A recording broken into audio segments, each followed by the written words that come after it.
Question 5 then, Elliot playing tennis, and we're going to jump around the distributions in this one here, aren't we then? So his probability of winning is equal to 0.3. And in part A, we want to know that he wins his first match on his fourth attempt. So that means he loses the first one, he loses the second one, he loses the third one, and he wins on the fourth attempt.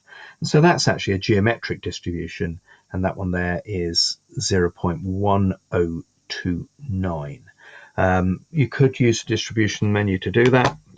Menu, distribution, and we're in a geometric one.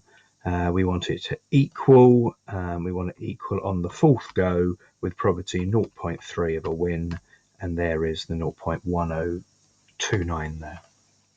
Part B then. He needs to play more than 10 matches to win 4 times.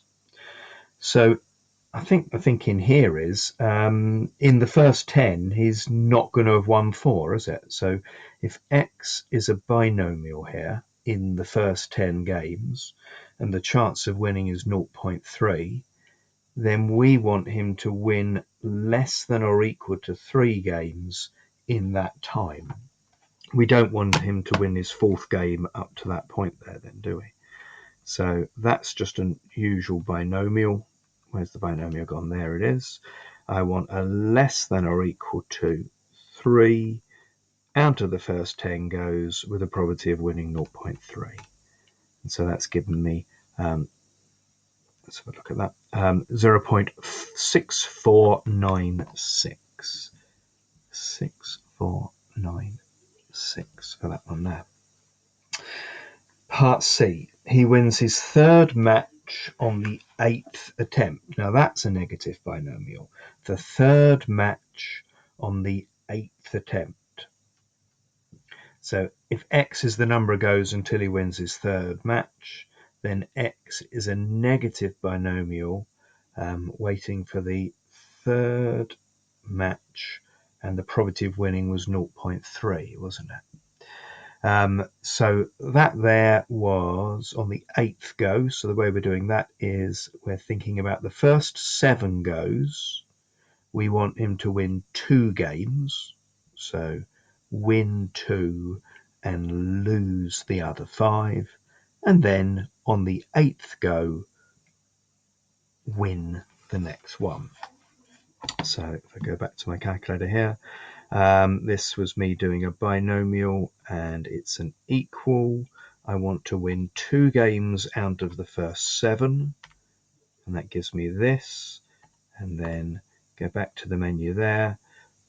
Variables, statistics, result, distribution P, and we wanted to win the next one there. So that's given me 0.0953.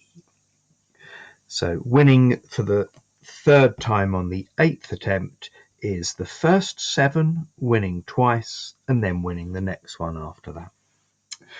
And one more, part D. Part D, when his 5th win occurs on or before his 12th game. Let's just think about that. I think we're just in a binomial again, aren't we? So if X was a binomial and we're talking about the 12 games that he's played and the probability of him winning was 0.3, we want to know the probability of his 5th win occurs. So we want to know if he's won 5 or more games, don't we? That's all we need. His 5th win occurs, before his 12th game. Okay, I think we'll just do that. Let's just go with our distributions menu then, and binomial, and I want greater than or equal to 5 games under 12. That's given me 0.2763.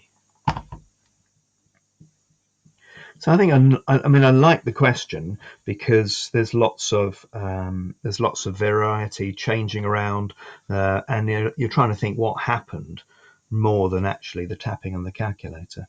Nice question.